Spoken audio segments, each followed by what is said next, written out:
विधान परिषद निवडणुकीत महायुतीच्या फॉर्म्युल्यात बदल झाल्याची सूत्रांची माहिती। भाजप 12 तर शिवसेना 4 आणि राष्ट्रवादीला एकच जागा मिळणार असल्याची माहिती। ठाणे, नाशिक, यवतमाळ, परभणीची जागा शिवसेना लढण्याची शक्यता, तर रायगड, रत्नागिरी आणि सिंधुदुर्गची जागा राष्ट्रवादीच्या वाट्याला येण्याची शक्यता। अहिल्यानगरमध्ये विधान परिषद निवडणुकीची रणधुमाळी। आजपासून नामनिर्देशन पत्र सादर करता येणार। निवडणूक शांततापूर्ण पारदर्शक पार पाडण्यासाठी जिल्हा प्रशासनाकडून तयारी। जालना विधान परिषदेसाठी रावसाहेब दानवे यांचे बंधू भास्कर दानवे यांच्या नावाची चर्चा। भाजप कार्यकर्त्यांकडून विधान परिषदेच्या जागेसाठी आग्रह। भास्कर दानवे सध्या जालना महानगर भाजपचे अध्यक्ष। परभणीत विधान परिषद निवडणुकीसाठी पहिल्याच दिवशी 9 जणांकडून 19 अर्जांची खरेदी। महायुतीतील शिवसेना, राष्ट्रवादी तर महाविकास आघाडीतील काँग्रेस नेत्यांनी खरेदी केले अर्ज। कुणाला जागा सुटणार, कोण बंडखोरी करणार, याकडे सर्वांचं लक्ष। कॉक्रोच जनता पार्टीवर तातडीनं सुनावणी घेण्यास कोर्टाचा नकार। भावनिक होण्याची गरज नाही, सरन्यायाधीशांचं निरीक्षण। कॉक्रोच जनता पार्टीशी संबंधित व्यक्तींच्या गतविधींची सीबीआय चौकशी करण्याची मागणी याचिकेद्वारे करण्यात आली होती। पुण्यात 400 कोटींच्या गुंतवणुकीसह पुढील 10 वर्षात 1000 रोजगार निर्मिती होणार। मुख्यमंत्री देवेंद्र फडणवीसांची माहिती। राज्य शासन आणि अग्रेको इंडिया कंपनीसोबत सामंजस्य करार। देशात पुन्हा एकदा पेट्रोल डिझेलच्या दरांमध्ये मोठी वाढ। पेट्रोलच्या दरात प्रति लिटर 2 रुपये 61 पैसे तर डिझेल 2 रुपये 61 पैशांनी महागलं। गेल्या 12 दिवसातली पेट्रोल डिझेलच्या दरातली ही वाढ। मुंबईतही पेट्रोल आणि डिझेलच्या दरात वाढ। पेट्रोल आणि डिझेलच्या दरवाढीनंतर आता मुंबईत पेट्रोलचा नवा दर 111 रुपये 21 पैसे तर डिझेलचा दर 97 रुपये 83 पैसे प्रति लिटर। नागपुरात पेट्रोलचा दर 111 रुपये 70 पैसे प्रति लिटर तर डिझेलचा दर 98 रुपये 76 रुपयांवर। नाशिकमध्ये पेट्रोलच्या दरवाढीनंतर पेट्रोल 112 रुपये 47 पैसे तर डिझेल 99 रुपये 11 पैसे लिटरवर। पेट्रोल डिझेलच्या दरवाढीच्या किमतीच्या निषेधार्थ आम आदमी पक्षाकडून पुण्यामध्ये बैलगाडी आंदोलन। पुण्यातील मुख्य रस्त्यांवरून आपच्या कार्यकर्त्यांचा बैलगाडीतून प्रवास करून आंदोलन। कार्यकर्त्यांनी बैलगाड्या घेऊन ते पेट्रोल पंपावर पोहोचले होते। पेट्रोल डिझेलच्या सततच्या दरवाढी विरोधात हिंगोलीत काँग्रेसच्या वतीनं तीव्र आंदोलन। शहरातील इंदिरा गांधींच्या पुतळ्यासमोर काँग्रेस कार्यकर्त्यांचा ठिय्या। भंडाऱ्याच्या मोहाडी तहसील कार्यालयावर धडकले युवक काँग्रेसचे पदाधिकारी। मेलोडी चॉकलेट वाटून सरकारचा नोंदवला निषेध। पेट्रोल डिझेलच्या दरवाढी विरोधात वंचित बहुजन आघाडीचं अकोल्यात मोर्चा काढून आंदोलन। मोर्चामध्ये मोठ्या प्रमाणात बैलगाडी, घोडे आणि गाढवांचा वापर। पुण्यातील इंदापूर तालुक्याला खडकवासला कालव्याचं हक्काचं पाणी मिळावं यासाठी सिंचन भवनासमोर बोंबाबोंब आंदोलन। खडकवासला कालवा पाणी संघर्ष कृती समितीचं आंदोलन। पुण्यात विविध मागण्यांसाठी महानगरपालिकेच्या गेटवर शिवसेनेचं आंदोलन। शहराच्या दुरावस्थेला महानगरपालिका जबाबदार असल्याचा आरोप। पावसाळ्यापूर्वीच्या कामांच्या नावाखाली महापालिकेनं कोट्यवधी रुपये खर्च केल्याचाही दावा। विशाळगड अतिक्रमण मुक्त करावा। 28, 29 आणि 30 मे रोजी होणाऱ्या उर्सावर बंदी घालावी ही मागणी करत हिंदू एकता संघटनेचं कोल्हापुरातील जिल्हाधिकारी कार्यालयासमोर आंदोलन। विदर्भात उष्णतेचा कहर। अकोला, अमरावती आणि वर्धा जिल्ह्यांसाठी हवामान विभागाकडून अतितीव्र उष्णतेचा इशारा। नागपूर आणि चंद्रपूरमध्ये उद्यापर्यंत तीव्र उष्णतेचा धोका कायम। विदर्भात नवतपाला सुरुवात। नवतपा म्हणजे उन्हाळ्यातील सर्वाधिक उष्ण 9 दिवस। नवतपा 25 मे पासून 2 जुलैपर्यंत। या 9 दिवसात उष्णतेची लाट, प्रखर सूर्यकिरण आणि तापमानात मोठी वाढ होत असल्याची माहिती। धाराशिवमध्ये भीषण पाणी टंचाई। 16 गावांना पाणी टंचाईच्या झळा। सध्या टँकरच्या माध्यमातून नागरिकांना पाणी पुरवठा। मनीषा हवालदारला 6 दिवसांची सीबीआय कोठडी। विशेष सीबीआय कोर्टाचा आदेश। पतीला भेटण्याची मनीषा हवालदारची विनंती कोर्टानं फेटाळली। निदा खानच्या जामीन अर्जावरची सुनावणी 8 दिवस लांबणीवर पडण्याची शक्यता। एसआयटीनं सादर करण्यासाठी कोर्टाकडे 8 दिवसांची मुदत मागितली होती। 18 दिवसांपासून निदा खान कारागृहात।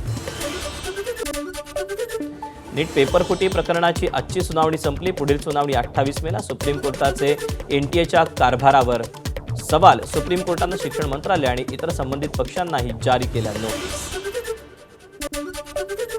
नीट पेपरफुटी प्रकरणात सीबीआयच्या तपासात एनटीए पॅनलमधील रसायनशास्त्र विषयाच्या एका तज्ज्ञ प्राध्यापिकेची भूमिका संशयाच्या भोवऱ्यात. अटकेत असलेल्या मनीषा हवलदारनं संबंधित तज्ज्ञाच्या सांगण्यावरून विद्यार्थ्यांना प्रश्नपत्रिका दिल्याचं सांगितलं अशी सूत्रांची माहिती. नीट पेपरफुटी प्रकरणात सीबीआयच्या तपासात नववळण. लातूरमधील 50 रद्दी विक्रेत्यांची सीबीआय चौकशी होण्याची शक्यता. नीटचा पेपर आणि नोट्स रद्दीत विकले असण्याची शक्यता. नीट पेपरफुटी प्रकरणात अटकेत असलेल्या मोटेगावकरच्या अनेक प्रॉपर्टी तपास यंत्रणांच्या रडारवर. नाशिक गंगापूर रोडवर मोटेगावकरचा आलिशान क्लास. नीट परीक्षेचं सुधारित वेळापत्रक क्लासच्या बाहेर लावलं. सीबीआयकडून संपत्तीची चौकशी सध्या सुरू आहे. लातूर तालुक्यात गोंदेगाव गावातील विद्यार्थिनीनं नीट परीक्षेच्या तणावातून आत्महत्या केल्याची माहिती. नीट परीक्षा रद्द झाल्यानंतर मानसिक तणावातून विद्यार्थ्यांनी हे टोकाचं पाऊल उचलल्याचा वडिलांचा दावा. उद्योग भवन परिसरात क्लासेस तात्काळ बंद करण्याबाबत महाव्यवस्थापकांनी दिलेल्या पत्राविरोधात संतप्त व्यावसायिक रस्त्यावर. दोषी असणाऱ्यांना जाहीर फाशी द्या. लातूर पॅटर्न बदनाम करू नका. आंदोलनकर्त्यांची भूमिका. नाशिक रोड मध्यवर्ती कारागृहात अधिकाऱ्यांचा आरोपीसोबत झालेल्या कथित दारू पार्टीचा व्हिडिओ व्हायरल. कारागृहाच्या अधिकाऱ्यांना आरोपीसोबत पार्टी करणं भोवलं. 3 अधिकाऱ्यांना कारणे दाखवा नोटीस. नाशिक कारागृहात अधिकाऱ्यांसोबत पार्टी करणारा सराईत गुन्हेगार गौरव मिश्रा तोतया अधिकारी असल्याचं उघड. पीएल ग्रुपच्या टोळीला कारागृहात मदत मिळवण्यासाठी गौरव मिश्राची अधिकाऱ्यांसोबत पार्टी. ठाणे प्रादेशिक परिवहन विभागाकडून रिक्षा चालक आणि मालकांविरोधात विशेष तपासणी मोहीम. रिक्षा चालकांना मराठी भाषा येते का, तसंच त्यांच्या परवान्यांची आणि कागदपत्रांची पडताळणी करण्यासाठी अधिकारी रस्त्यावर. सातारा शहरात कास रोडवरील समर्थ मंदिर चौकात नगरपालिकेची मोठी कारवाई. रस्त्यावर अतिक्रमण करून वाहतुकीला अडथळा निर्माण करणाऱ्या हातगाड्या, टपऱ्या, अनधिकृत बांधकामं हटवण्यात आली. वर्ध्यात पावसाला सुरुवात. सकाळपासून ढगाळ वातावरणामुळे उकाड्यानं हैराण झालेल्या नागरिकांना काही साथ दिलासा. सोलापूर कृषी उत्पन्न बाजार समितीत कांद्याचा लिलाव. सोलापूरच्या बाजारात 150 टन कांद्याची आवक. करमाळ्याहून सोलापूरला कांदा आणण्यासाठी प्रतिपोत 40 ऐवजी 60 रुपये द्यावे लागत असल्याची माहिती. कांदा उत्पादक शेतकऱ्यांसाठी रोहित पवार उद्या नाशिकमध्ये मोर्चा काढणार. कांदा उत्पादकांचा आवाज दिल्लीपर्यंत पोहोचवण्यासाठी मोर्चाचं आयोजन. सांगलीतील आटपाडीत काल झालेल्या वादळी पावसानं डाळिंब बागांचं नुकसान. डाळिंब बागांची आच्छादनं उडून गेली. डाळिंबांची झाडंही मोडली. त्यामुळे शेतकऱ्याचं लाखो रुपयांचं नुकसान. शेतकऱ्यांना 2 रुपये प्रति किलोनं विकाव्या लागणाऱ्या कांद्याला किरकोळ बाजारात मात्र 30 रुपयांचा भाव.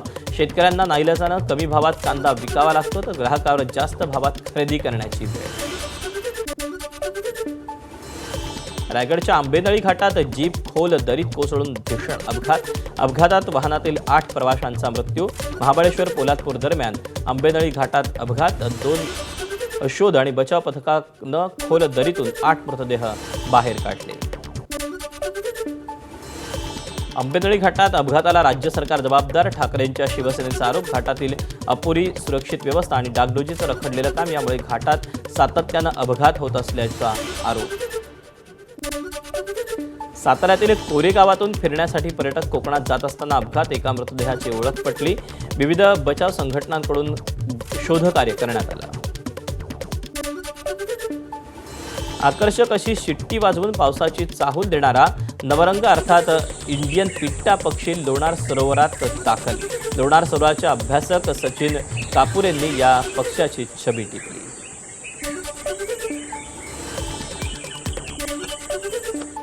सिंधुदुर्ग किल्ला होडी सफर उद्यापासून पर्यटकांसाठी बंद. पावसाळ्याच्या पार्श्वभूमीवर महाराष्ट्र सागरी मंडळाचा निर्णय. 26 मे ते 31 ऑगस्टपर्यंत होडी सफर बंद.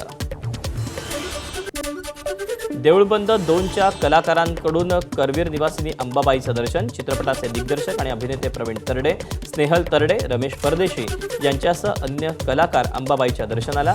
युद्धाचं संकट कमी झाल्यानंतर पेट्रोल आणि डिझेलचे दर कमी होते. प्रवीण तरडेंचं देवीला साकडं.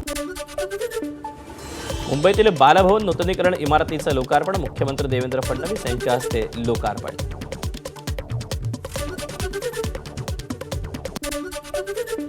मुंबई कोस्टल रोड परिसरातील खुल्या जागांमध्ये वृक्ष लागवडीला सुरुवात. संपूर्ण प्रकल्पात जवळपास 60,000 झाडं आणि 1.5 लाख झुडपं लावण्याचं नियोजन. पावसाआधी 15,000 झाडं लावली जाणार.